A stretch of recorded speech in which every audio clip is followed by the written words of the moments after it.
Hello, YouTube. Have you ever wanted to see a found footage movie that focuses on evil mirror?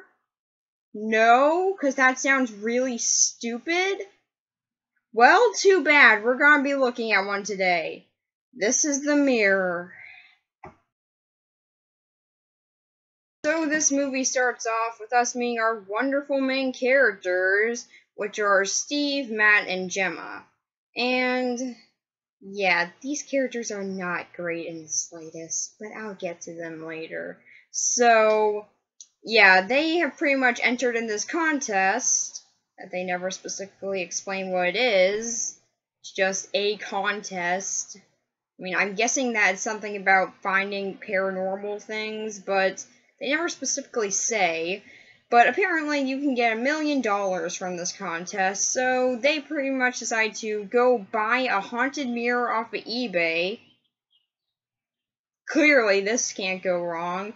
So they bought this haunted mirror, and things are actually pretty normal and pretty boring, because all they're really doing is just sort of standing around waiting for something to happen. Yeah, that's a big part of this movie. Steve waiting for something to happen. It's actually half of his scenes. Him in bed at night. I don't know why they even... I don't even know why they needed to do it there, but yeah, it's pretty much him waiting in bed at night saying, "Man, I wish something happens. Come on, scare me." Steve is actually me in this situation. So, yeah. Pretty much, Steve is waiting to be scared, but things do get scary when Matt starts sleepwalking. Dun dun dun! Wait, no, that's not scary in the slightest. So, yeah, he is sleepwalking over to the mirror. Ooh. And they pretty much tell him about the next day, and he doesn't remember anything. So the next few days go on, and nothing's really happening again, but then they get a Ouija board. Why do all horror movies have to have a Ouija board, or at least a big majority of them? Like, seriously, look at some horror movies. Just, like, take a look at any random one. You'll probably find one with a Ouija board in it. In fact, there's a movie about Ouija boards being made now. Why? Why are Ouija boards scary? I really don't get it. What is actually frightening about them?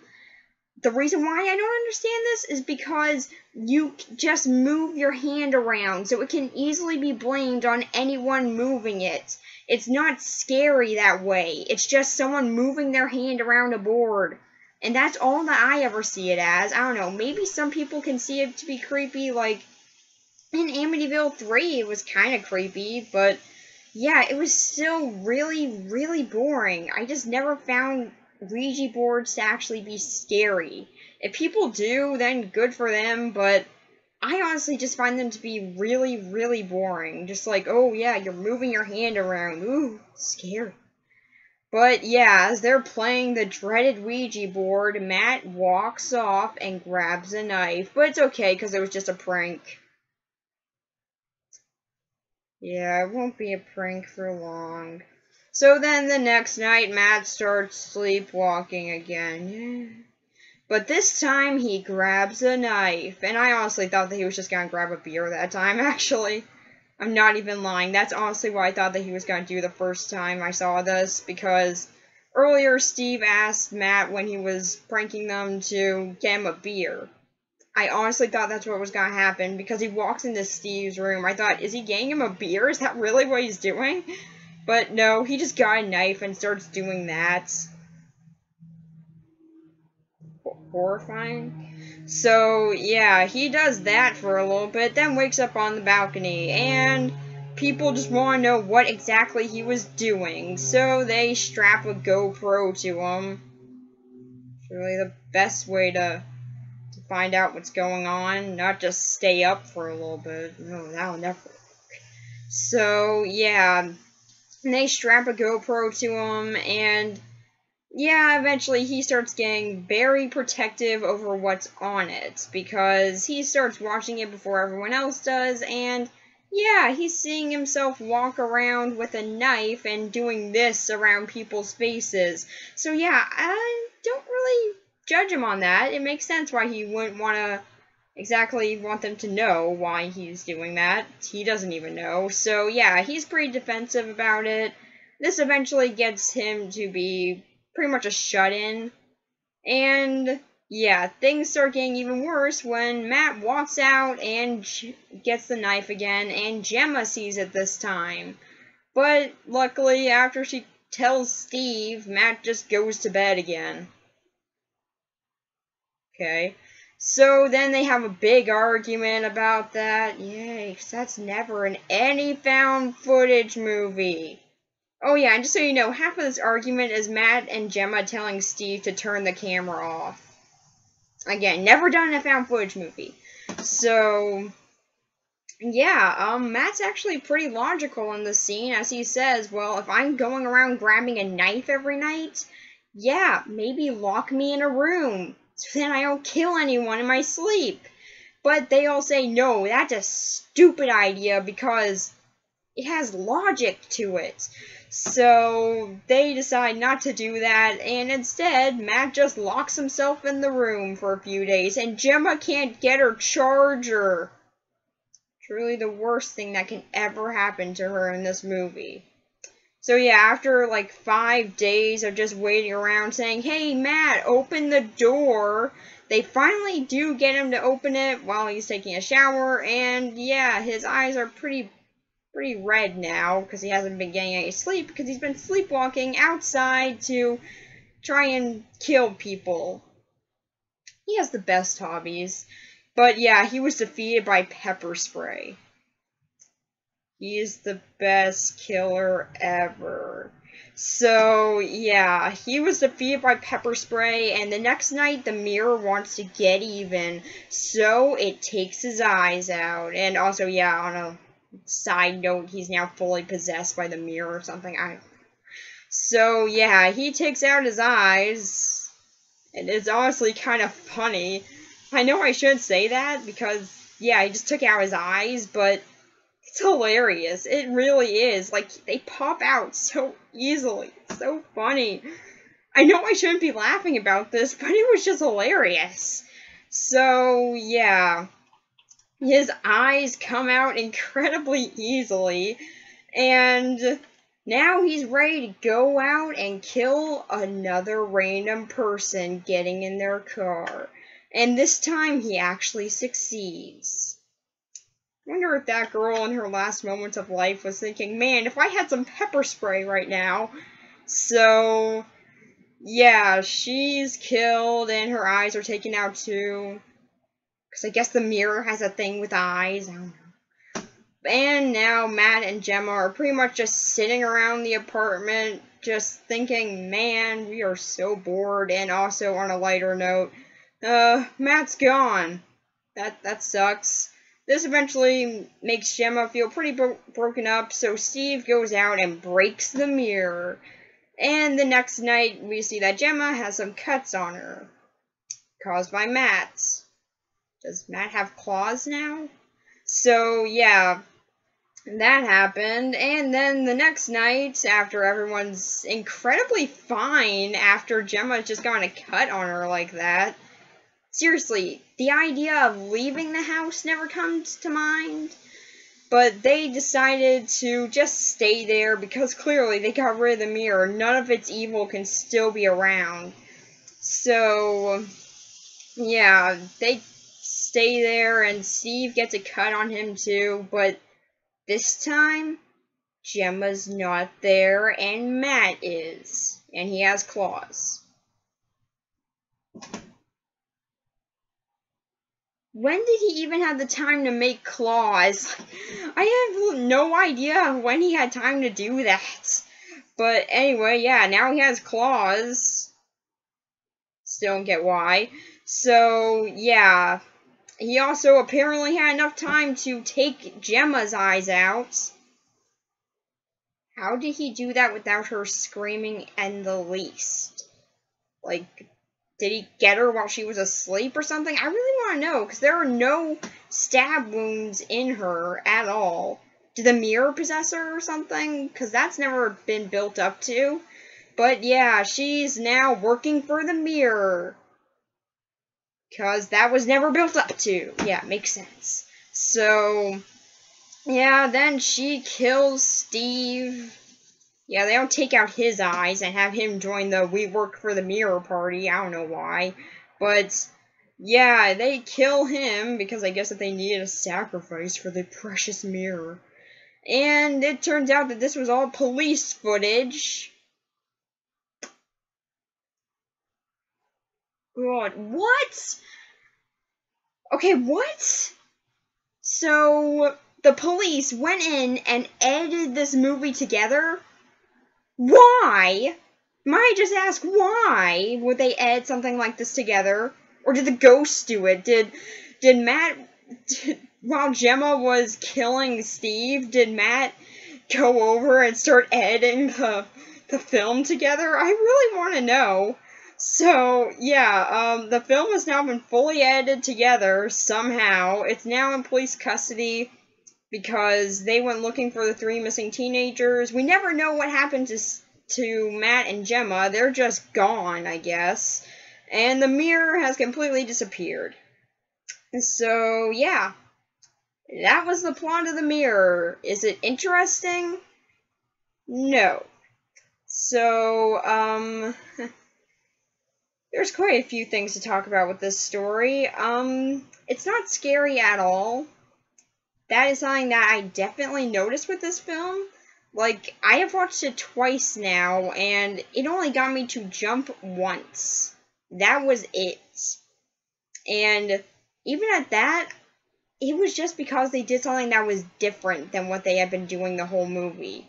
And something that I generally didn't expect. So I will at least give them this, that they do try and build up scares. Like, there aren't that many jump scares. Like, there are just 4 in the entire movie, which, compared to how many there are nowadays in horror movies, that is amazing. But, yeah, there are just, like, 4 in them, and they usually do come at random moments. So I will say that I don't expect them, but, yeah, that's the only source of terror in this movie. Outside of that, it's either you looking at a mirror or Matt doing stuff, like taking a shower and cutting out his little rubber eyes or something. Like, that's really it. And that's the main horror of this movie. There's nothing really scary about it, which is one of its biggest flaws, because with a mirror, you can actually do a lot of creepy things with it. Oculus shows that. Heck, even Amityville New Generation did have some creepy things to it. So yeah, there are movies out there that do really know how to use a mirror and make it terrifying. But this one just isn't one of those. Everything with a mirror, it's just really boring. You don't really know how it works, you don't know why it works like this. Which, yeah, it doesn't really need to be explained fully, but it's not really done in a way that would make it good. There are some things in horror movies, like Michael Myers. There is no explanation to what made him the way he did until the remake. But there was no explanation for why he did the things that he did until the remake came out, and that's what made him truly scary. You don't know what he does. You don't know why he became this. That's how it was just done really well. Here, maybe if they tried doing something like that with the mirror, then it could have actually been very interesting, but they never do.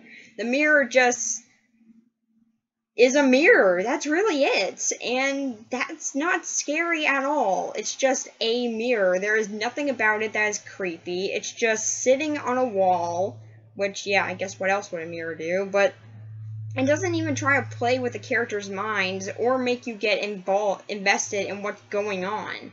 It's just a mirror. So, yeah, there's nothing really scary about that. Although it is kind of funny that the mirror does have a jealousy towards other mirrors. Because, yeah, there is one moment where they come back after a circus. Oh, and yeah, just so you know, we never see them go to that circus. But yeah, they come back after a circus and there's a mirror broken. I just love to imagine the mirror going in and breaking that mirror, just like, oh, now I'm the only mirror that they have. Don't know why I needed to do that, but you know what? I had a grudge against that mirror. He was taking my attention. So, yeah, I just really love imagining him doing that, but yeah, for the overall horror of this movie, there is none. Some scares, I will say, they at least don't have you be expecting, which is something, seeing as this is a modern-day horror movie, so there's no quiet scene or anything, or there's no big loud music after it comes up, so I will give them that, but yeah, overall, it's not scary at all. So, yeah, there's the fear aspect out of the way. So, how is the story overall? Well, it's really boring. Half of the time you're just watching the characters sit around wanting something scary to happen, and that was pretty much my reaction throughout this whole movie. I was just sitting there waiting for something to happen, and it just never really came. It could have been more interesting if they went into more detail about Matt getting possessed by this mirror or something, but really, it's not focused on entirely after the sleepwalking thing and he locks himself in his room. After that, it's pretty much just, he's fully possessed by the mirror now. Somehow. We never see him try and fight this, nothing, he's just possessed by the mirror, don't question it. So, yeah, it doesn't even really make any sense why the mirror wants Matt. I mean, like, it has the words Matthew on the back, but is that really the reason? It just had that name on the back of it, and it luckily was bought by someone who also has that name? Like, was that really it? Was that really the main reason why the mirror wanted him? And when did it possess Gemma? I really want to know that. Did it happen when Matt scratched her or something? I want to know, because if so, then Steve should have gotten possessed by the mirror too, and why didn't they pop out his eyes and make him join their weird little mirror thing? Like, why not? Wouldn't you want more people on your side? I don't get it. But, yeah, I guess that the mirror just had a grudge against Steve or something. I don't know. So, yeah, honestly, the overall story of this movie is pretty weak. I will give it that it does try and build up atmosphere in being scary, but it doesn't work. Maybe if it were in a movie with a better plot, then it probably could have worked pretty well. But all in all, it really didn't work as a story. It just failed. It just got very boring. You don't really care about what's going on because it's not interesting and there's no explanation for it. And half of the things in it are actually pretty confusing as to how they went down. So for the story, I'm going to give it a 3 out of 10. It could have used a lot more to actually get it to be interesting. But for at least what it did try and build up fear. It just didn't work. So yeah, 3 out of 10. Now let's go on to the 3 characters this movie has. Characters, there are only 3. So does that mean that they get really developed since there's not that many? Does anything happen with those mirror shots? So yeah, let's just start off with the most important of them, the 2 extras that are killed in the alley. Okay, yeah, they are honestly the only other people in this movie. Outside of the 3 main characters in their apartments, these 2 people in the alley are the only other ones. And one of them is killed. So yeah, she was competent. But the other one actually had pepper spray and used that to her advantage. So I'll give her that.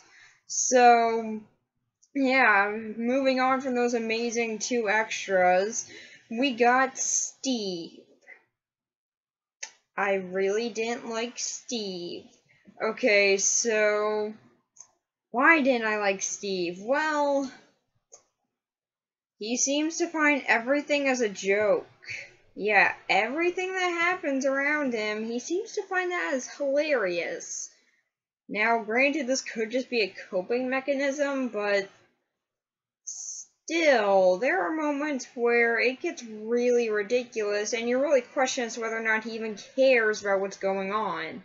Like, oh, I don't know, his friend was carrying around a knife at night, and his friend's really scared about what's gonna happen? What does he say? Well, it could have been worse. Like, he just makes jokes about it. Who does that? Like, your friend was just carrying around a knife. Take some concern about that.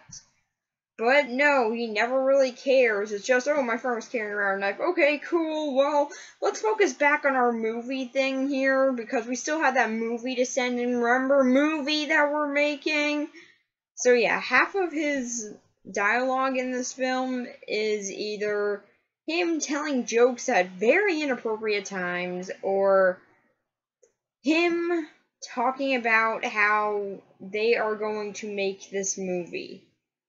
Yeah, half of it is just him talking about, oh, well, I'm making this movie, so movie. We have a movie that we're making. Movie. That's really half of his dialogue right there. And maybe if that was put more in the emphasis and the humor part was pulled back a little, then he could have been a better character, or at least a little bit more likable, but all in all, I really didn't like him. I actually didn't even care when he died. He just didn't get me invested in him. All that I saw from him was him getting concerned sometimes, but he would focus more on making a joke. And yeah, that makes no sense whatsoever. Who would act like that? Especially in this type of situation. But yeah, he did at least have some good moments where, yeah, it was pretty clear that he did try and use this as a coping mechanism, but yeah, those moments are very few. So most of the time you just end up getting very annoyed at him. So after him we have Matt, who is the guy who ends up getting possessed by a mirror. That's gotta be the lamest obituary ever. What happened to this guy? He got possessed by a mirror. And I'm just assuming that he died. Like, they never show you what happened to him or Gemma, so I'm just guessing that the mirror killed them off to cover its tracks and left.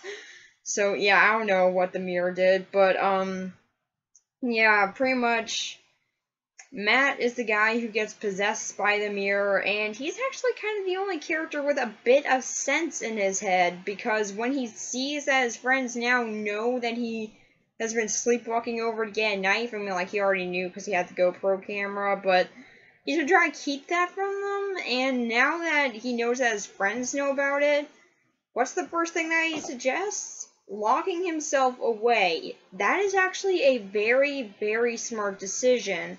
But what does everyone say? No, you can't do that, because that has sense to it. That makes no sense to us. We don't use logic. And even after things get even more serious about that, then what does he do? He actually locks himself in a room. Granted, it's a room that locks from the inside, so we can just open it up and leave, even though he's sleepwalking, but still, he locks himself away.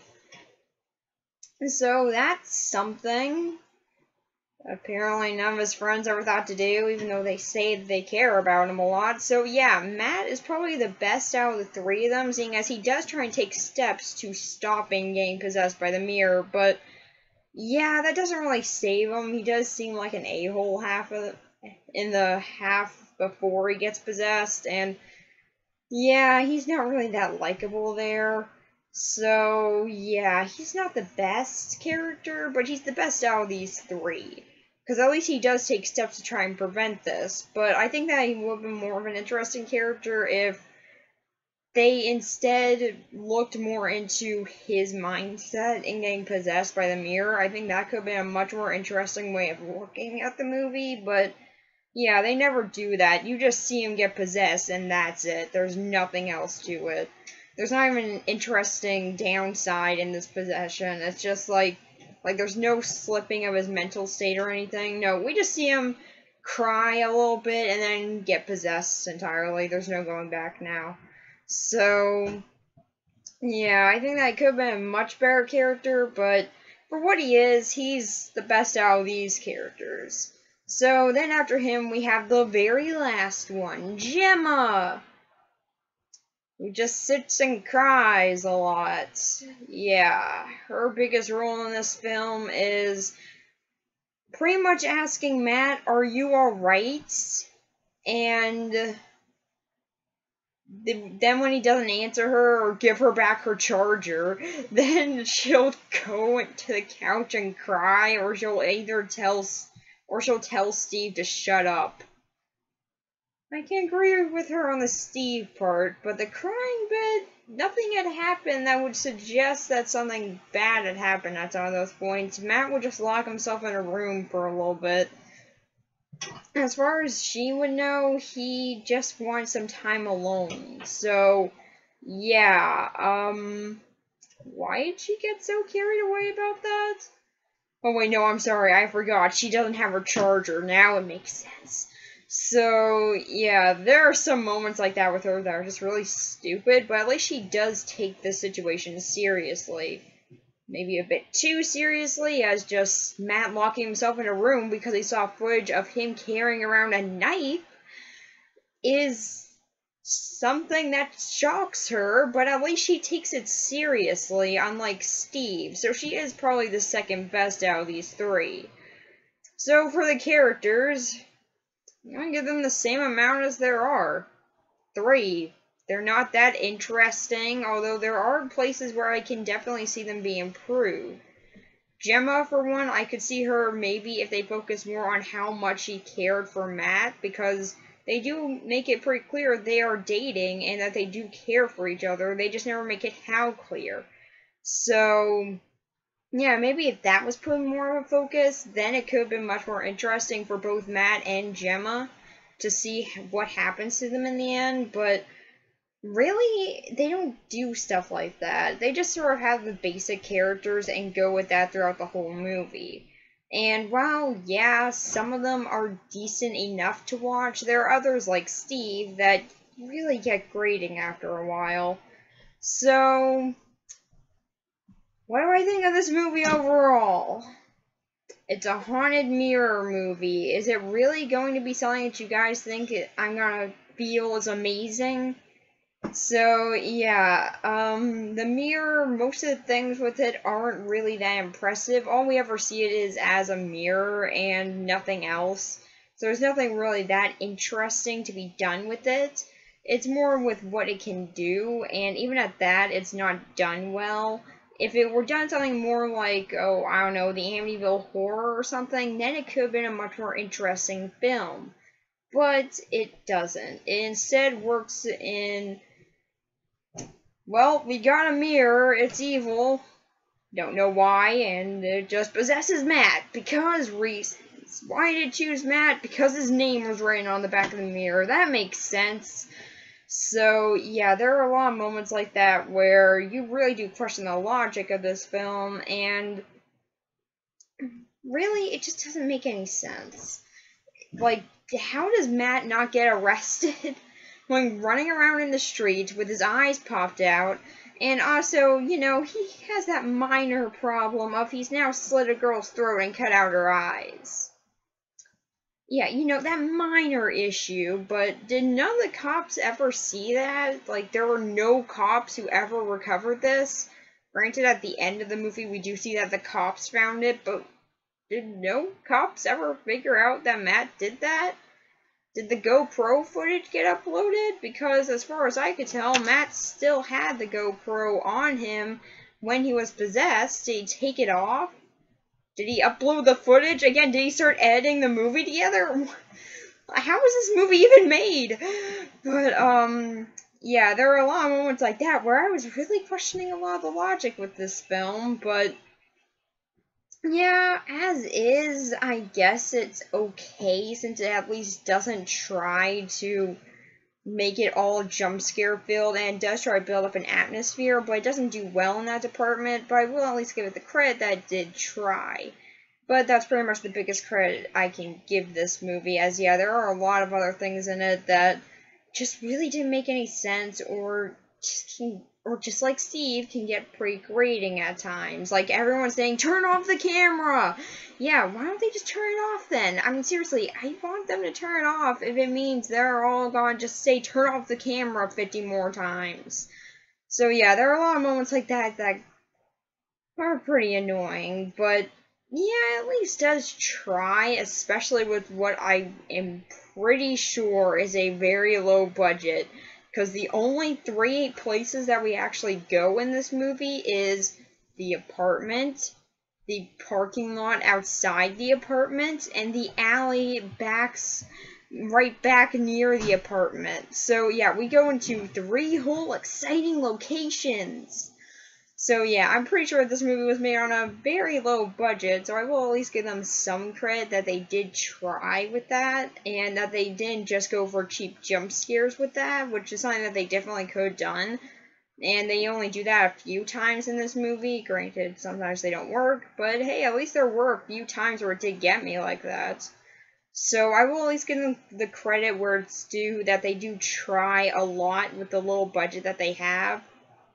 It just doesn't work in their favor. I think they need a bit more of a bigger budget to actually be able to do something interesting with this idea. So for the movie overall, 3.